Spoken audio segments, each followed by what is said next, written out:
welcome. We're out here in the chicken yard and we are about to be setting up this brooder for baby chicks.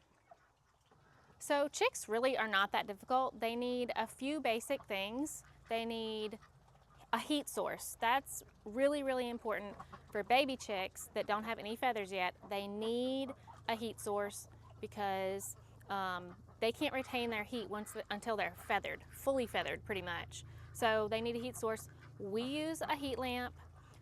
A lot of people don't use heat lamps anymore because some people have had fires from them. You know, that is a risk. So it's not that a heat lamp is without risk, but we use them. We make sure they're well secured. You can even zip tie them up to wherever, to where if the clamp were to fail, they would still be zip tied up there. We haven't had any problems. I know people are probably like, until you do have that time. You can get a heat plate. They make heat plates that are completely, I guess they're supposed to be completely safe and avoid risk of fire.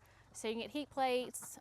They do have some alternative options if a heat lamp is not your speed. They also need a secure brooder from predators. So this is our brooder we have. I'll back up a little so you can see it. It's a really nice size brooder. I don't know, I'd say maybe like, I don't know, 8x4, something like that. It's a really good sized brooder, which is nice because you can fit a bunch of chicks in it. And we usually do. When we have chicks, we usually have like 15 or 20 or 25. We don't have just a few. So it's really nice size, but you can see up here, my husband, Eric, he put this insulated foam up here because even just that tiny of a crack, which he had left for like an airspace, he had a snake get in there and start getting chicks. The snakes are the biggest predator that we have to deal with. I know a lot of people have to do, you know, like have weasels and stuff like that, and that would be very difficult keeping weasels out. Snakes are really difficult too because they're so small and they will get in there and get your chicks, especially around here. We've had lots of snakes in the chicken coop, but so you do have to make sure your brooder is completely enclosed. You need small wire. This is like a, I don't know what it's considered, but it's a small cage wire.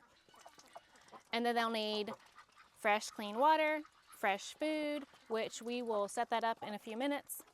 So this brooder has these slats in it with spaces at the bottom, which is okay for like a grown chicken, but for a little chick, it's way too big. So it's really nice. He built it this way because it's really easy to clean out, but you do have to put something else down there, especially with small birds, because the gaps are just way too big. So he used to have some old shingles in there as the bottom, which worked really well, but over the years, they have totally deteriorated and they don't work anymore. So what I'm gonna do today is I'm gonna put these feed sacks down in the bottom, and then I am going to put some shavings on top of that.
All right, this is looking really good.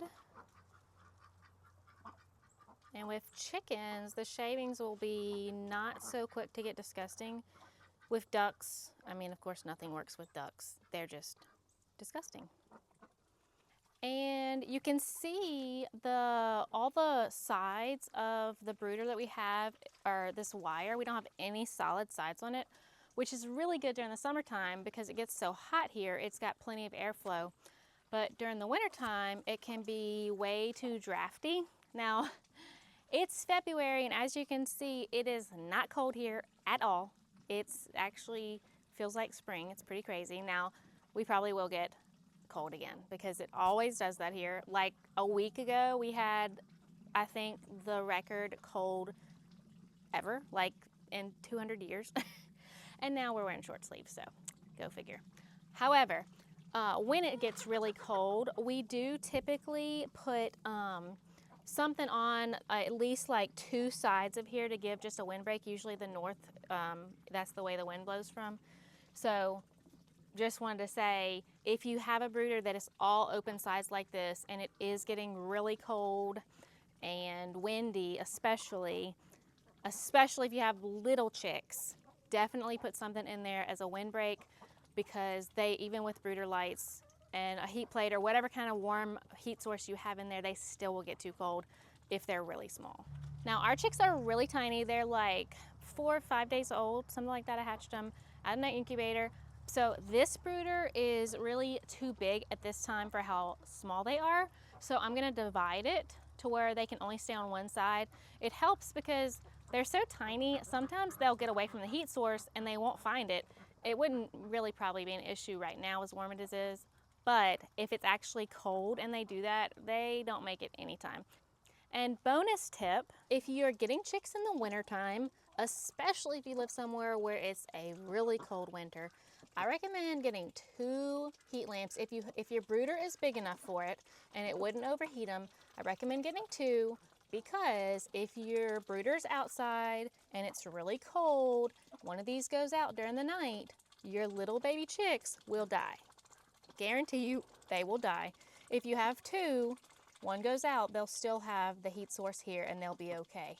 And also keep you a couple of these brooder lights on hand. These are the red heat bulbs. You want red light, you don't want white light. I don't know what it is about it, but the red light is the best for chicks. If you do white light, they peck each other. We've had that experience before. We didn't know that there was like, you know, an actual thing. We'd always use red lights, but for some reason we didn't have one. We put a white light bulb in it and they pecked at each other so bad. It was bad. And it did not take long at all. When we noticed them doing it, they already had like done some damage to a couple of the chicks. We got them separated. We got the red light, put the red light in there, and instantly they stopped pecking. Didn't peck a single time again. It was the most bizarre thing. So never use a white light for your chicks, use a red light. So I'm gonna get to working on my separating barrier.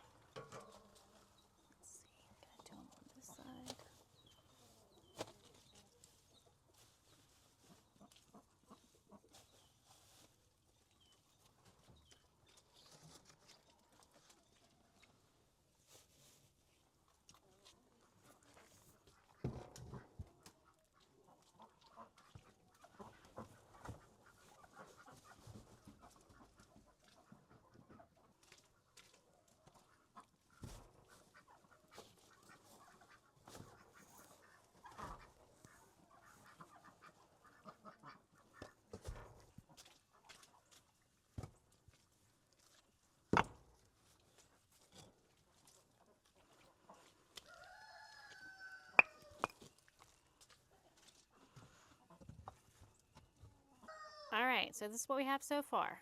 Nothing fancy. Look, I propped up this old piece of board with bricks. And the other side, the board's not long enough, but that milk crate blocks the other end. And by the time they're big enough to go over there and get through there, they'll be big enough to go in the whole brooder. So it's a little bit more than half. This is their space they'll have. I'm gonna get a water, a feeder, and they will have these 2 brooder lights. The little crates, they like to go up in the little crates at night, kind of like a little miniature coop, I guess. It's looking good. Okay, so I got my brooder set up. So the 4 basic things that your chicks need. They need a nice, secure, predator-safe brooder. They need heat source, heat lamps, heat plates, whatever you choose to use. And the other two things they need is a nice fine crumble feed and clean water. So we have both set up in here, and now we are going to go get our chicks. So these are our whiting true blue chicks, and this is where they have been living in my kitchen in a laundry basket. You get thrifty when you need to. So we're going to transfer them over. Come on, chickies. These are whiting true blues, and you can tell they're all different colors.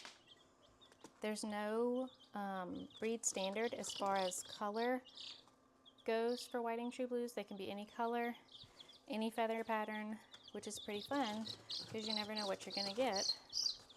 But they lay really beautiful, big blue eggs, a large amount of them. So they lay lots of eggs.